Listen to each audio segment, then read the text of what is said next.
টানা বর্ষণ আর পাহাড়ি ঢলে বাঁধ ভেঙে ডুবেছে শেরপুরের ঝিনাইগাতি উপজেলার 10টি গ্রাম। পানিবন্দী হাজারের বেশি পরিবার, তলিয়েছে বিস্তীর্ণ এলাকার ফসলের ক্ষেত ও মাছের ঘের। পানির প্রবল স্রোতে বিধ্বস্ত হয়েছে বেশ কিছু ঘরবাড়িও। মারা গেছেন 2 জন। বৃষ্টি বাড়লে বন্যা পরিস্থিতি আরও অবনতির শঙ্কা স্থানীয়দের। গত কয়েকদিন ধরেই ভারী বর্ষণ হচ্ছে শেরপুরে।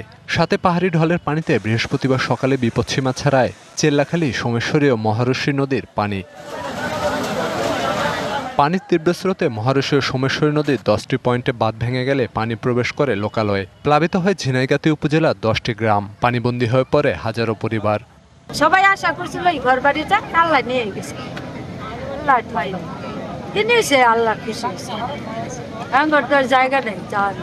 টাকা পয়সাও আছিল, স্বর্ণ অলঙ্কারও আছিল, তারপরেও আসবাবপত্র আছিল, কিছু বের করতে পারছি আর কিছু বের করতে পারি নাই। বর্তমানে প্রায় 10টা থেকে 20টা ঘর বাড়ি এই যে বিলীন হয়ে যাচ্ছে, তারা নিঃস্ব হয়ে গেছে। দেখেন তাদের যে ভিটারে ছিল, ভিটারও একেবারে নদী বিলীন করে দিয়ে গেছে। যা পানির তীব্র স্রোতে ক্ষতিগ্রস্ত হয় বেশ কিছু ঘরবাড়ি, ভেসে যায় অর্ধশতাধিক ঘেরের মাছ। স্থানীয়দের অভিযোগ, গত 2 বছরে বাঁধ ভাঙলেও সংস্কার না করায় এবারও বন্যার কবলে পড়েছেন তারা। সকালে পানি হওয়াতে আগের ভাঙ্গা ছিল, কিছু বস্তা দেওয়া ছিল, এটা মজবুত করে বাঁধে নাই।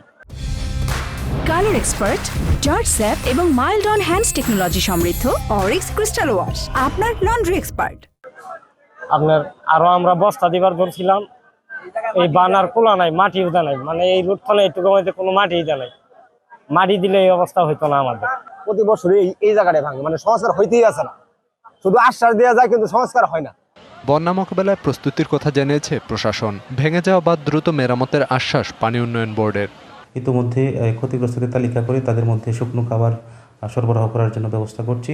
একই সাথে এই এলাকায় আমাদের ঝিনাইগাতির মহারশী নদীর যে শহর রক্ষা বাঁধ, সেটি স্থায়ী একটি বাঁধ নির্মাণের জন্য আমরা ইতিমধ্যে পানি উন্নয়ন বোর্ড সহ আমাদের ঊর্ধ্বতন কর্তৃপক্ষ বরাবর বিভিন্ন সময় পত্র দিয়েছি।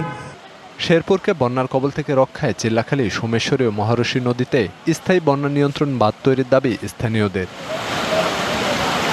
DBC news desk.